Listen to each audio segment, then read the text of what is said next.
आने वाले सनातन काल के विराट परमेश्वर, हम आपको धन्यवाद देते हैं।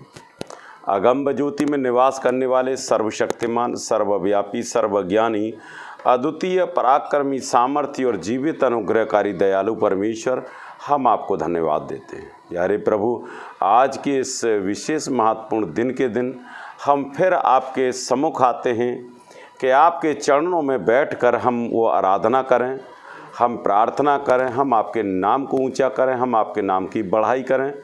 प्यारे पिता, आपका प्रकाश हमारे मुख पर चमके कि हम जो भी बोलें तेरी आत्मा की अगुवाई के द्वारा बोलें। पिता, हम नहीं जानते कि हम आपके इस योग्य हैं या नहीं हैं, लेकिन पिता, हर एक को आपने चुना और बुलाया है, वही आपकी महिमा करते हैं। प्यारे प्रभु, हम नहीं जानते हमारा आत्मिक संसार में क्या परिचय है प्रभु, और हम ये चाहते हैं कि प्रभु ये भौतिक संसार से दूर होते आपके आत्मिक संसार में बढ़ें। ऐसे हमारे मन का तू खतना कर कि हम तेरी सच्चाई और पवित्रता को ग्रहण करते हुए, मन की अभिलाषाओं को त्यागते हुए तेरी आत्मा के चलने वाले ठहरे प्रभु। खुदावन, खुदा परमेश्वर, आपका ही वचन कहता है कि मैं अंधों को आंखें दूंगा, लंगड़ों को चलवाऊंगा। प्यारे प्रभु, आपका ही वचन कहता है। खुदावन, आपके इस भवन में बहुत सारे लोग दुखी और परेशान आएंगे, वह आपके छूने मात्र से प्रभु लोग चंगे हो जाते हैं, आपके कहने मात्र से चंगे हो जाते हैं। प्यारे खुदा, हम जानते हैं कि तू ही एक सच्चा ईश्वर है, बाकी सब झूठा है प्रभु। क्योंकि खुदावन, खुदा परमेश्वर, तेरा वचन उद्धार पाने वालों के लिए खुशबू है, लेकिन नाश होने वालों के लिए बदबू है। प्यारे प्रभु, वास्तविकता ये खूबसूरत वचन जो हमारे जीवन में कार्य करे, ऐसी आपकी आत्मिक अगुवाई हो प्रभु। ये भवन आपका है, ये कलीसिया आपकी है प्रभु, इसे फलीभूत करें। या बैठने के लिए जगह न मिले, इतने प्रभु छुटकारे हों, तेरे नाम की महिमा तारीफ़ लोग करें, ऐसा अनुग्रह और दया करें प्रभु। आपकी सारी बातों में आपको श्रेष्ठ स्थान देते हैं। यह यीशु नासरी के नाम से मांग लेते हैं। Hallelujah, hallelujah. देखिए, सबसे जो पाप है हमारे जीवन में है वो मन है, क्योंकि परमेश्वर ने जहाँ भी कहा गया है श्रापित मन को बनाया है, कभी भी उसने आत्मा को श्रापित नहीं किया। क्योंकि आज भी हम प्रभु की सच्चाई में आने के बाद भी हम प्रभु में कहीं नहीं,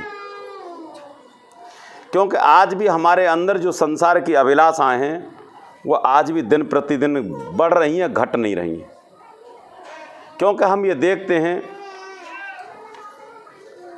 कि जिसकी पत्नी है वो अपनी पत्नी को एक मिनट नहीं छोड़ना चाहता, और परमेश्वर कहता है कि तू पल भर के लिए जा और इसके बाद तू मेरी महिमा में एकत्रित हो।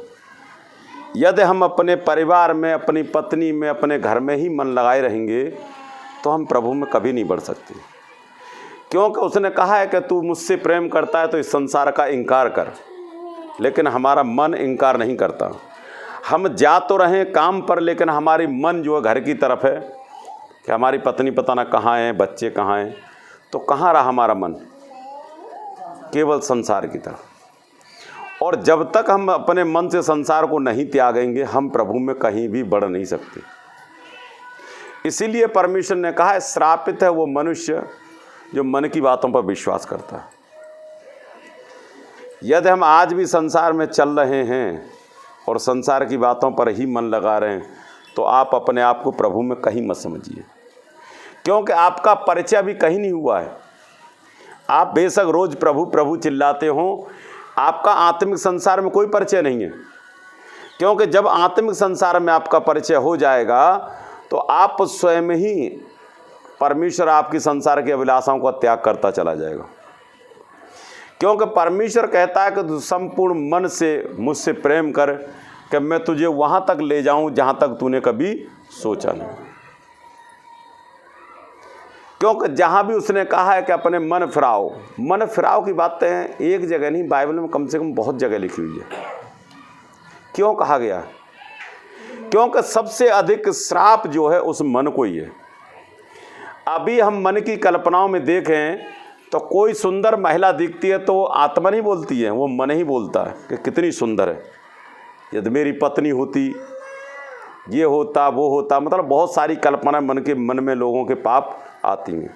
और इसी बात को परमेश्वर नफरत करता है कि तू यदि अपनी मन की कल्पनाओं को मार देगा तो तू मेरे योग्य हो जाएगा। क्योंकि रात पापा जी की मैं क्लास सुन रहा था तो उनकी एक बड़ी गवाही थी। जो उनके अगुवे थे, जिन्हें वो अपना अगवा मानते हैं, रविंद्रनाथ टैगोर हैं, जो बहुत टी जॉन रविंद्रनाथ हैं, जो मतलब काफ़ी अच्छे भविष्यवक्ता रहे, जिनकी परमेश्वर से डायरेक्ट बातें होती थी, प्रभु यीशु मसीह से बातें होती थी। वो प्रिंसिपल थे और प्रभु की सच्चाई में थे। जब उनकी शादी वो बहुत सुंदर बताते थे, बहुत सुंदर थे, और उनकी शादी जो हुई थी उनकी पत्नी भी बहुत सुंदर थी। लेकिन प्रभु की सच्चाई में चल रहे थे वो, और प्रभु को मन हृदय से मानते थे। जब उनकी शादी हुई तो पहली रात जो होती है, उस पहली रात को जब वो अपनी पत्नी के पास जा रहे थे तो जैसे ही उन्होंने दहलीज में पैर रखा, जैसे ही उनकी दहलीज में पैर रखा, तुरंत क्या हुआ, उनकी पत्नी बेड से गिरी और ऑन स्पॉट खत्म हो गई।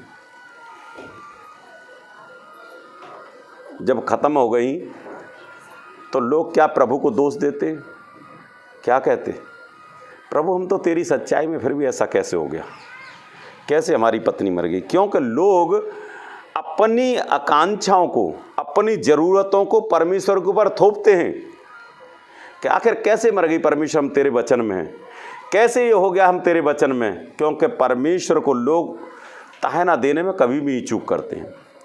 लेकिन जो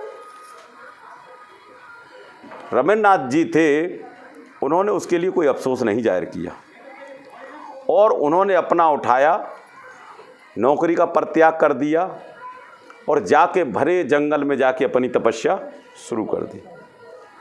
और परमेश्वर से वो इतने नज़दीक हो गए कि एक बड़ी महान हस्ती हो गई भविष्यवक्ता के रूप में।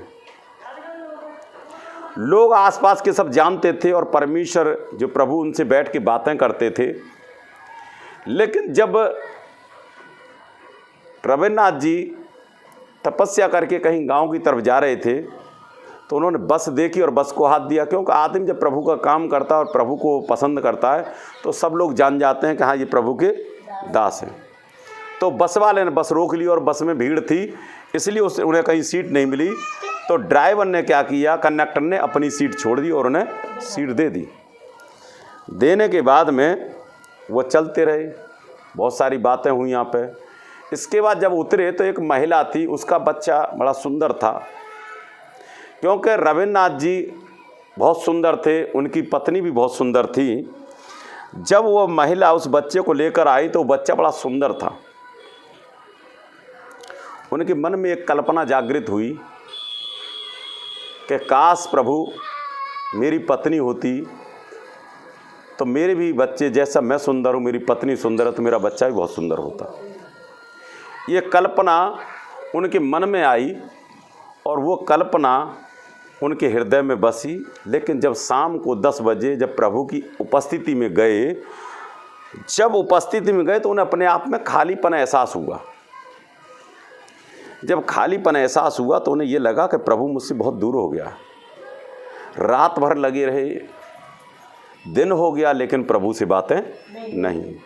बड़ा मन व्याकुल हुआ। फिर उन्होंने अपने पश्चाताप किया कि प्रभु मैं जानता हूँ कि तू मुझसे दूर है, तो कोई न कोई मुझसे निश्चित गलती हुई है। और परमेश्वर ने जब उन्होंने गलती मानी तो प्रभु ने आकर उसे दर्शन दिया। बोले तू जो मन में कल्पना लाया था वो मेरे वचन के विरुद्ध लाया था। क्योंकि मैं तेरे द्वारा यदि संतान पैदा करता तो मैं जानता हूँ कि तेरी संतान सुंदर होती, अच्छी होती, तो मैं ये भी जानता हूँ कि हो सकता है कि तेरा सम्मान वो संतान न करती। लेकिन मैंने तुझे संसार के इतने बेटे और बेटी दिए जो तुझसे बहुत अधिक प्यार करते। तो परमेश्वर हमें वो संतान देना चाहता है जो हमसे वास्तविकता प्रेम करती है, जो हमारे बेटी बेटियाँ जो हमारा आदर करती हैं, सम्मान देती हैं। उससे बड़ी बात कोई नहीं। ऐसे ही अब्राहम से भी कही थी कि तेरी इस पृथ्वी में तमाम संतान होगी, लेकिन अब्राहम की संतान तो एक ही पैदा हुई थी, लेकिन उसने आत्मिक बेटे और बेटी परमेश्वर के जो थे वो अब्राहम को बहुत सारे दिए थे। इसलिए परमेश्वर ने कहा था कि तेरी संतान इन बालुओं के किनके के समान होगी, क्योंकि कहने और समझने का फर्क है केवल। हम और आप आज भी परमेश्वर की योजना के विपक्ष चलते हैं, परमेश्वर की योजना के अनुसार नहीं चलते। रविंद्रनाथ जी के जो साथ हुआ था, यदि आपके साथ या हमारे साथ होता तो उसी दिन वचन को छोड़ के क्या करते, या तो मूर्ति पूजा में घुस जाते या फिर कहते कि परमेश्वर कहीं है ही नहीं है। लेकिन उन्होंने कभी भी परमेश्वर की हुई घटना का कभी अफसोस जाहिर नहीं किया। वो आज इतने बड़े संत हुए कि प्रभु खुद उनसे आकर बातें करते थे और वो स्वर्ग में भी जाते थे और स्वर्ग में भी बातें होती थी। कब? जब हमारा समर्पण प्रभु की तरफ होता है तब। आज भी हम कहीं खड़े नहीं प्रभु में, न तो हम दशमांश में खड़े होना चाहते हैं, न हम प्रार्थना में खड़े होना चाहते हैं, और ना ही उसकी उपस्थिति में खड़े होना चाहते हैं। तो प्रभु आपके जीवन में कार्य क्यों करे बताइए? फिर भी आप ये कहते हैं कि हमें पैसे दे दें, पैसे नहीं मिल रहे, हमारी फसल नहीं हो रही है, क्योंकि हम आज भी संसार की अभिलाषाओं में दिन प्रतिदिन दौड़ रहे हैं। हमारा आत्मिक संसार में कोई परिचय नहीं है, क्योंकि जिस दिन हमारा आत्मिक संसार में परिचय हो जाएगा उस दिन हम संसार की अभिलाषाओं को ऑटोमेटिकली हमसे दूर होती चली जाएंगी। क्योंकि परमेश्वर का वचन भी कहता है कि जिसके अंदर परमेश्वर का आत्मा है वही मेरे योग्य है। प्रभु यीशु मसीह को कोई उन्हें ये नहीं पहचाना बताया था कि तू सोने का मुकुट पहन के जाओ या कपड़े लत्ते सोने के पहन के जाओ, इसलिए लोग पहचानेंगे। जो संसार का ईश्वर है तुम्हें जब पहचानेगा जब तुम बाकायदा राजमहल में जाओगे, जब लोग पहचानेंगे नहीं। लेकिन संसार का ईश्वर उन्हें कैसे पहचानता था? एक दुष्ट आत्मा के द्वारा कहा गया है, वचन खोलेंगे।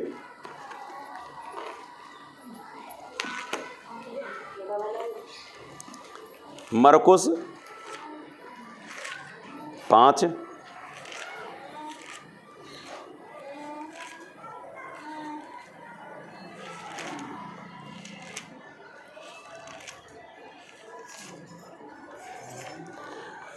7 पढ़ेंगे। और ऊंचे शब्द से चिल्ला कर कहा, हे यीशु परम प्रधान परमेश्वर के पुत्र, मुझे तुझसे क्या काम। ये प्रभु यीशु मसीह को परिचय था।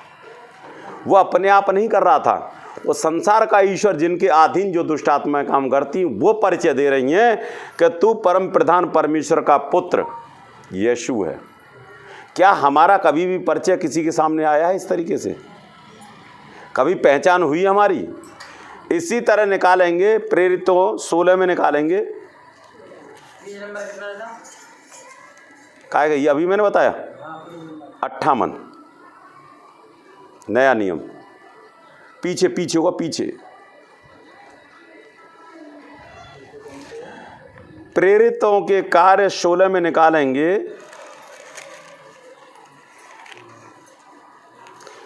16 का 17 पेज नंबर 188। वह पौलुस के और हमारे पीछे आकर चिल्लाने लगी, हे मनुष्य, परम प्रधान के दास है जो हमें उद्धार के मार्ग की कथा सुनाते हैं। जब पौलुस परमेश्वर के प्रचार को करने जा रहा है तो एक महिला में भावी आत्मा थी जो भविष्यवाणी भी करती थी। वो पौलुस से क्या कह रही है? ये मनुष्य परम प्रधान परमेश्वर के दास हैं। ये कौन परिचय दे रहा है? दुष्ट आत्मा दे रही है। क्या हमारा कभी भी परिचय इस तरीके से आया किसी के सामने है?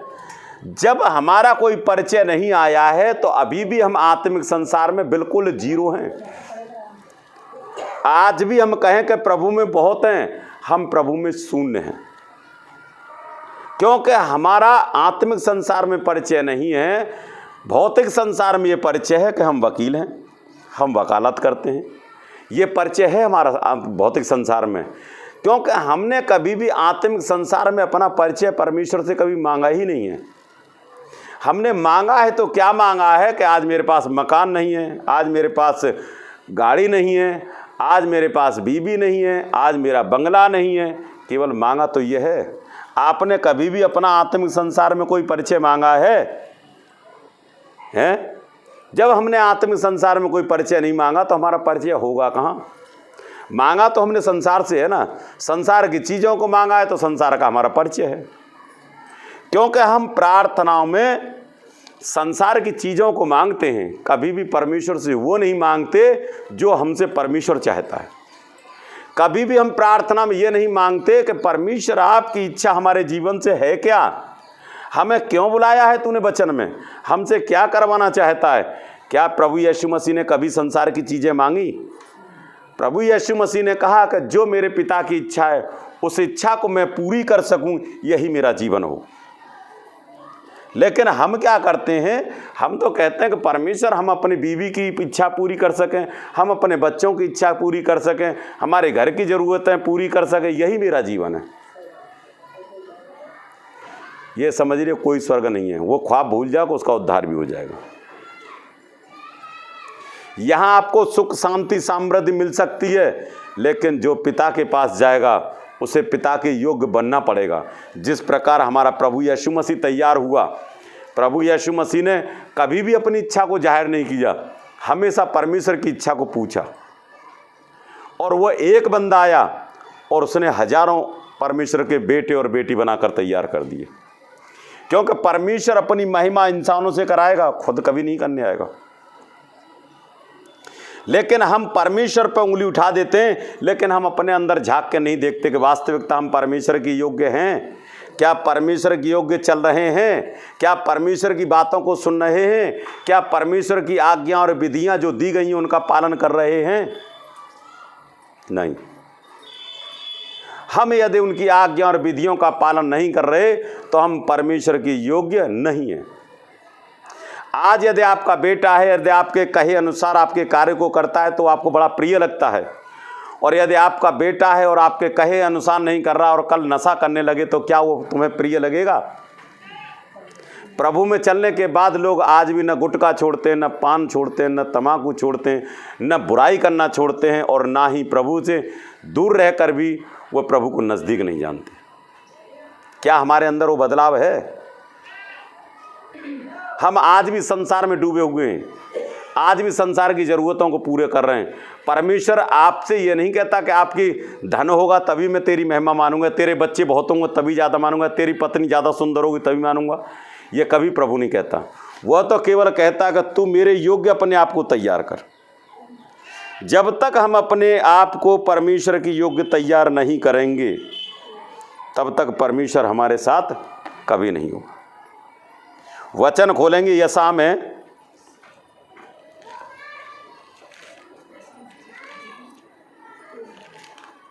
25 यशायाह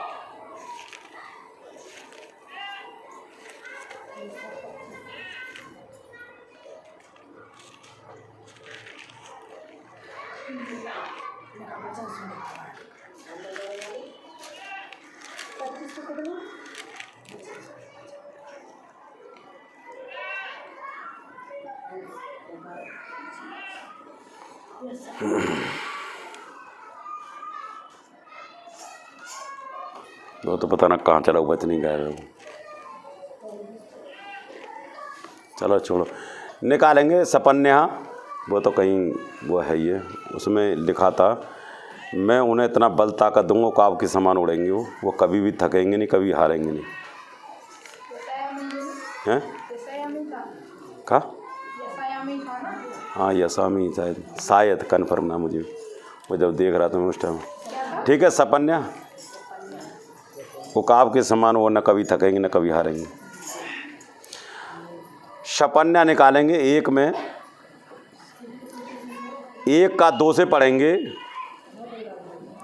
मैं धरती के ऊपर से सबका अंत कर दूंगा, यहोवा की यह वाणी है। मैं मनुष्य और पशु दोनों का अंत कर दूंगा। मैं आकाश के पक्षियों और समुद्र की मछलियों का और दुष्टों समेत उसकी रखी हुई ठोकरों के कारण का भी अंत कर दूंगा। मैं मनुष्य जाति को भी धरती पर से नष्ट कर डालूंगा, यहोवा की ये वाणी है। किन्हें नष्ट करने की बात कर रहा है? हैं? किन्हें नष्ट करने की बात कर रहा है? ये मत सोचिए कि हम प्रभु में चलने तो हमें नष्ट नहीं कर सकता।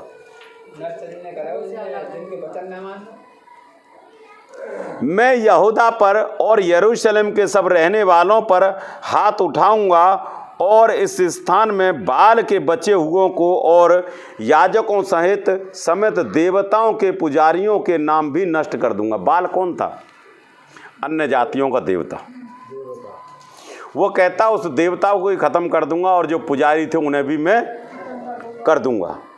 जो लोग अपने अपने घर की छत पर आकाश के गणों को दंडवत करते हैं और जो लोग दंडवत करते हुए यहोवा की सेवा करने की शपथ खाते हैं और उनके मोलेक की भी शपथ खाते हैं और जो यहोवा के पीछे चलने से लौट गए हैं और जिन्होंने न तो यहोवा को ढूंढा और न उनकी खोज में लगे, उनका भी मैं क्या करूँगा? क्या करूँगा? सत्यानाश करूँगा। ऐसा नहीं है। जो लोग प्रभु में हैं आज भी लोटा चढ़ाते हैं, आज भी देवी पूजते हैं, आज भी जागरण बजवाते हैं और जाते हैं और करते हैं, वह भी नष्ट होने से नहीं बचेंगे। क्या कही? जो अगबे हैं, जो सेवक अपने आप को कहते हैं, वह आजकल ये कहते हैं कि हम प्रभु के दास हैं, लेकिन संसार में आज भी चलते हैं। बहुत से लोगों को शिक्षा देते हैं कि तू देवी पूज, तू जागरण कर, चिंता क्यों करता, तू हमें दसवांश देता रह, तुझे स्वर्ग निश्चित मिल जाएगा। वह भी नष्ट हो जाएंगे, उनका भी अंत होना है, क्योंकि परमेश्वर अपने लोगों को कभी भी बचाता उन्हें है जो अपनी सच्ची खराई से उसके वचन को ग्रहण करते हैं और उस वचन के अनुसार चलते हैं। किसी भी दास के पास चले जाओ, किसी भी आत्मिक संसार में जो बहुत ऊंचा बनता हो अपने आप में प्रभु में, उसके पास चले जाओ, वह भी आपका उद्धार नहीं करा सकता। उद्धार आपके खुद करे हुए पर ही होगा, छुटकारा आपके कर्म के ही द्वारा होगा, स्वर्ग भी आप अपने कर्म के द्वारा जाएंगे। मैं भी किसी का उद्धार नहीं कर सकता, राजकुमारी जो आपकी दासी वो भी नहीं कर सकती। आपका स्वयं का उद्धार आपको पहुंचाएगा। यदि आप ये सोचें आज भी पत्नी की अभिलाषा में डूबे हुए हैं, आज भी बच्चों की अभिलाषा में डूबे हुए हैं, आज भी गुटखा खा रहे हैं, तम्बाकू खा रहे हैं, बीड़ी पी रहे हैं, सिगरेट पी रहे हैं, तो प्रभु में आप भूल जाइए। यदि वास्तविकता प्रभु में चलना है तो इस संसार का त्याग करना पड़ेगा आपको। वह कहता है कि 24 घंटे में 2 घंटा तो मेरे लिए भी नहीं है और संसार के लिए 22 घंटे। परमेश्वर उनसे खुश रहता है जैसे आप अपनी संतान से खुश रहते हैं। जो आप अपनी संतान से खुश नहीं तो वैसे ही संतान से परमेश्वर भी खुश नहीं रहता। यदि वास्तविकता परमेश्वर में खरे हैं तो संसार की बातें भूल जाओ। मांगो उससे कि परमेश्वर तेरी योजना है क्या है मेरे जीवन से कि मैं अपने आप को आपके योग्य तैयार कर सकूं। ये मत सोचो कि पति कहता है कि मेरी पत्नी इस योग्य हो जाए कि मैं उसके साथ घूमा फिरा करूं, और पत्नी कहती मेरा पति इतना सुंदर हो जाए कि मुझे ये दिखे कि लोग कहें कहाँ तेरा पति है, क्योंकि इस संसार की अभिलाषा है। यदि चलना है तो प्रभु को योग्य बनाओ, प्रभु के लिए समर्पण करो अपने आप में, तभी प्रभु के योग्य तैयार हो सकते हो। क्योंकि परमेश्वर आपको इसलिए नहीं बुलाया है कि आपको संसार का सुख दे सके। परमेश्वर ने आपको इसलिए बुलाया कि आप मेरे योग्य तैयार हो सको। क्यों? जो कि हालात परेशानियों का समय जो आएगा, जब परमेश्वर इस पृथ्वी को नष्ट करने के लिए तैयार होगा, जिस प्रकार नूह को लोग क्या कहते थे, ये तो पागल है, इसने भांग खा रखी है, ये नशे में रहता है, ये नाव बना रहा है। बताइए यहाँ क्या होने वाला है जो नाव बना रहा है? धूप निकल रही, सब काम हो रहे हैं, लेकिन ये बताना कहाँ से तीसरी नस्ल का आदमी आ गया कि नाव बना रहा है। वह किसी की बात नहीं सुनता था, वो किसकी बात सुनता था? केवल परमेश्वर की। इसी तरह अपने कानों में रुई डाल दीजिए और भूल जाइए कि संसार की कोई बात आपके जीवन में है। यदि आज आप पत्नी में और पति पत्नी में और पति पत्नी पत्नी में लीन है तो उन चीज़ों को छोड़ दीजिए, क्योंकि अब हमारी उम्र ये नहीं रही है कि हम उनमें